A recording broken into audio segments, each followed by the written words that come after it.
యోహాను సువార్త 6:38 చదవండి.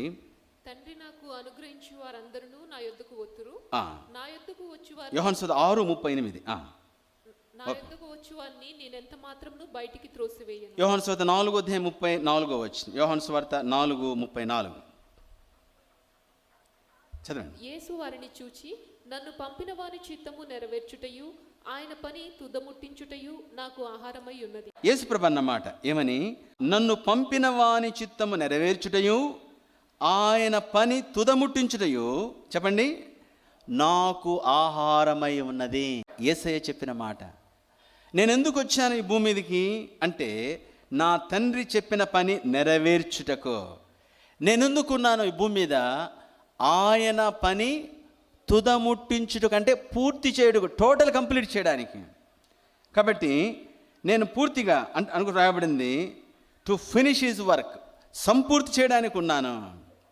దేవుని బిడ్డ, ఈ భూమి మీద దేవుడు ఒక ఉద్దేశంతో మనల్ని పంపించాడు. దేవుడు యేసుక్రీస్తు ప్రభును ఈ భూమి మీద మానవ జాతి రక్షణ కొరకైన ఉద్దేశంతో పంపించాడు. అలానే నీవు నేను దేవుడు ఒక ఉద్దేశంతో పంపించాడు, ఒక ఉద్దేశం కలిగి ఉన్నాడు. అదే అంటున్నాడు. అలానే యోహాను సువార్త 17:4 యోహాను సువార్త 17:4 చేయుటకు నీవు నాకు ఇచ్చిన పని నేను సంపూర్ణముగా నెరవేర్చి భూమి మీద నిన్ను మహిమపరిచితిని. చేయుటకు నీవు నాకు ఇచ్చిన పని నేను సంపూర్ణముగా నెరవేర్చి భూమి మీద నిన్ను మహిమపరిచితిని. చేయుటకు నీవు నాకు ఇచ్చిన పని అంటే దేవుడిచ్చిన పని. కాబట్టి దేవుని పర్పస్, దేవుని ఉద్దేశము, దేవుని సంకల్పము నీ పక్షముగా, నీ జీవిత పక్షముగా దేవునికి ఒక ఉద్దేశం ఉంది. నేనన్నమాట కదా, బైబిల్ రాయబడిన మాట.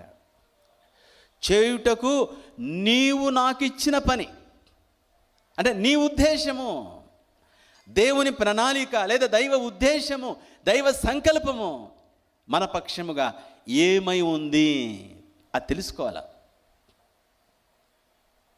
తెలుసుకోవాలంటే ఇది మీటర్ నువ్వు వెంటనే రాదు. నువ్వు కనిపెట్టాలా, నువ్వు ప్రార్థించాలా, నీకు సత్యం అర్థమవుతుంది. First one. రెండవది, యేసుప్రభు ఏమన్నాడు? నేను తెలుసుకున్న తర్వాత ఏం చేశాను? యోహాను సువార్త 17:4 చేయుటకు నీవు నాకు ఇచ్చిన పని అనగా నీవు నాకు ఉద్దేశించి అప్పగించిన నీ ఉద్దేశమైన, నీ చిత్తమైన ఆ పనిని నేనేం చేస్తున్నాను? సంపూర్ణముగా నెరవేర్చి భూమి మీద నిన్ను మహిమపరిచితిని. అలానే పౌలు కూడా అదే మాట అంటాడు, ఐ ఫినిష్డ్ మై కోర్స్. పౌలు చనిపోకముందు అంటాడు ఏమిటంటే, ఐ ఫినిష్డ్ మై కోర్స్, నా పరుగును నేను తుదముట్టించాను. దేవుడు ఎందుకు పంపించాడో, ఏ పని అప్పగించాడో, ఏ ఉద్దేశంతో పంపించాడో, ఏ బాధ్యత నాకు ఇచ్చాడో, నా పక్షంగా దేవుని ఉద్దేశం ఏదైతే ఉందో అది నేను నెరవేర్చాను కాబట్టి చంపేయండి, పర్వాలేదు. నేను యెరూషలేములో బంధించబడుటకు మాత్రమే కాదు, ప్రాణం ఇవ్వడానికి సిద్ధంగా ఉన్నాను. నా ప్రాణాలు ఇవ్వడానికి నేను సిద్ధంగా ఉన్నాను. నేను సిద్ధపడి ఉన్నాను.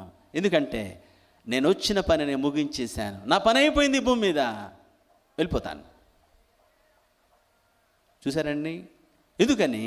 తన సమయమంతా సద్వినియోగపరిచాడు, తన సమయమంతా ఉద్దేశం కొరకు జీవించాడు, దేవుని సంకల్పన కొరకు జీవించాడు. అందుకోసమే పౌలు అంటాడు, ఆకాశము నుండి నాకు కలిగిన దర్శనములకు నేను అవిధేయుడను కాను.